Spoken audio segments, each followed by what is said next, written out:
شروع اللہ کے نام سے جو بڑا مہربان نہایت رحم کرنے والا ہے۔ تمام دوستوں کو السلام علیکم۔ ایک بادشاہ کا وزیر بہت ہی عقل مند اور حاضر جواب تھا۔ بادشاہ بھی اس کی ذہانت کی وجہ سے بہت قدر کرتا تھا۔ ایک دفعہ بادشاہ نے وزیر سے قومی خزانے کا حساب مانگا۔ اس میں پورے 5000 دینار کا فرق آ رہا تھا۔ بادشاہ نے وزیر سے کہا کہ اتنی ساری رقم کہاں خرچ کی؟ وزیر نے بادشاہ سے کہا کہ آپ کے جلال کی قسم، میں نے اپنی ذات پر 1 دینار بھی خرچ نہیں کیے۔ اس دربار سے جو بھی مفلس خالی ہاتھ واپس جاتا تھا تو میں ان کی چپکے سے مدد کر دیتا۔ بادشاہ نے جب یہ سنا تو غصے سے پاگل ہو گیا اور وزیر سے کہا کہ تمہاری جرأت کیسے ہوئی کہ میری اجازت کے بغیر میری رعایا میں خزانہ بانٹ دیا؟ میں تجھے سولی پر لٹکا دوں گا۔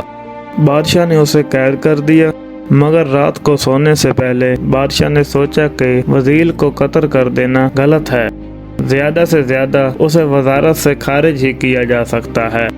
دوسرے دن بادشاہ نے وزیر سے کہا کہ میں تم سے 3 سوالات کروں گا، اگر تم نے سوالات کا ٹھیک جواب دیا تو میں تجھے معاف کر دوں گا اور تم وزارت پر قائم رہو گے، لیکن اگر تم نے جواب دینے میں ناکام رہے تو وزارت سے خارج کر دوں گا۔ میرے سوالات تمہاری ذہانت کی آزمائش کے لیے ہی ہوں گے۔ وزیر نے کہا کہ میں ہر قسم کی ذہنی آزمائش کے لیے تیار ہوں۔ بادشاہ نے کہا کہ میرا پہلا سوال یہ ہے کہ ایک آدمی نے دیکھا کہ اس کی بیوی نہر میں نہا رہی ہے۔ آدمی نے اپنی بیوی سے کہا، اگر تم اس پانی میں ٹھہری رہی تب بھی تجھے طلاق ہے، اور اگر تم اس نہر سے باہر نکلی تب بھی میں تجھے طلاق دے دوں گا۔ ان دونوں شرائط کے باوجود عورت کو طلاق نہیں ہوئی۔ کیا تم بتا سکتے ہو کہ ایسا کیسے ممکن ہوا؟ وزیر کچھ دیر خاموش رہا اور پھر بولا، پانی میں ٹھہر جانے کی صورت میں اسے اس لیے طلاق نہیں ہو سکتی کیونکہ نہر میں پانی ساخت حالت میں نہیں ہے اور وہ مسلسل بہہ رہا ہے، اور وہ پانی جو طلاق دینے کے وقت موجود تھا وہ آگے بہہ چکا تھا، اس لیے پانی میں رہنے کے باوجود اسے طلاق نہیں ہوگی۔ اب عورت زندگی تو پانی میں کھڑی نہیں رہ سکتی تھی، اسے باہر آنا ہی تھا، مگر اسے خدشہ تھا کہ باہر آنے پر اسے طلاق ہو جائے گی۔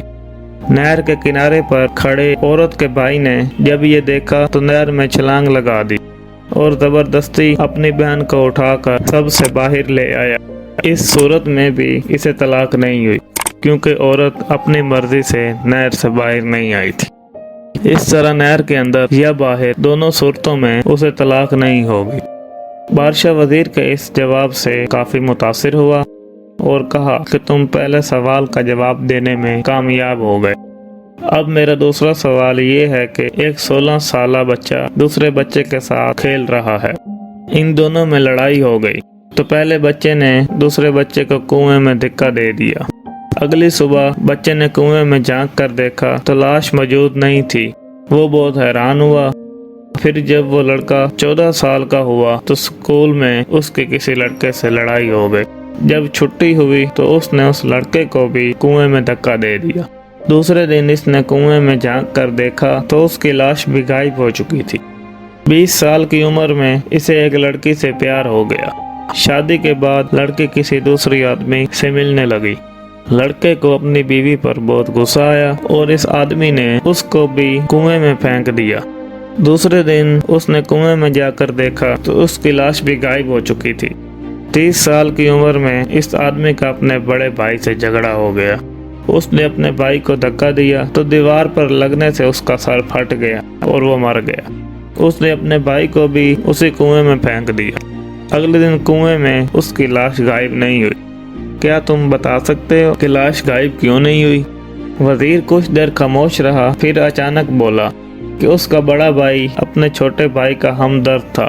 وہ جس کو بھی اپنی نادانی سے کنویں میں دھکا دے دیتا تو وہ ثبوت مٹانے کے لیے لاش کو کنویں سے نکال کر زمین میں دفن کر دیتا، مگر اس دفعہ اسے کوئی نکالنے والا نہیں تھا، اس لیے کہ اس کی لاش کنویں میں تیر رہی تھی۔ بادشاہ نے کہا کہ تم نے دوسرے سوال کا بھی درست جواب دیا۔ اب تم سے آخری سوال پوچھا جائے گا۔ اس سوال سے میں تمہاری ذہنی آزمائش کروں گا۔ بادشاہ نے وزیر کے سامنے 4 عورتوں کو کھڑا کر دیا جن کا ایک جیسا لباس اور قد بھی ایک ہی جیسا۔ بادشاہ نے کہا کہ ان میں سے ایک عورت کنواری ہے، دوسری شادی شدہ، تیسری عورت بچے کو دودھ پلانے والی اور چوتھی حاملہ ہے۔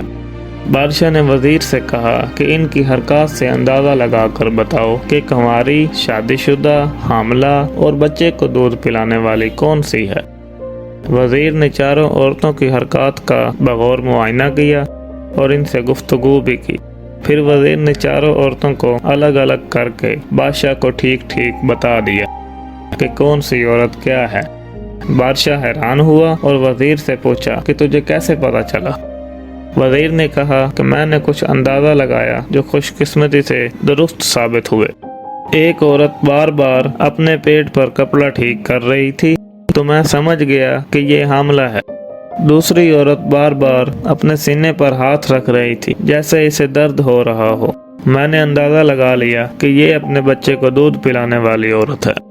تیسری عورت سے جب میں نے گفتگو کی تو وہ آنکھوں میں ہی آنکھیں ڈال کر بات کر رہی تھی تو مجھے لگا کہ یہ شادی شدہ عورت ہے۔ جبکہ چوتھی عورت سے جب میں نے گفتگو کی تو وہ نیچے دیکھ کر ہی مجھ سے بات کر رہی تھی تو مجھے لگا یہ عورت مرد سے گفتگو کرنے کی عادی نہیں اور کنواری ہے۔ بادشاہ نے کہا تم تینوں سوالات کا جواب دینے میں کامیاب ہوئے، اس لیے تجھے وزارت پر بحال کیا جاتا ہے۔ دوستو اگر ویڈیو پسند آئی ہو تو ویڈیو کو لائک کریں، چینل کو سبسکرائب کریں اور ساتھ ہی بیل نوٹیفیکیشن کو پریس کر لیں تاکہ ہر نئی آنے والی ویڈیو آپ تک ضرور پہنچ سکے۔ اللہ حافظ۔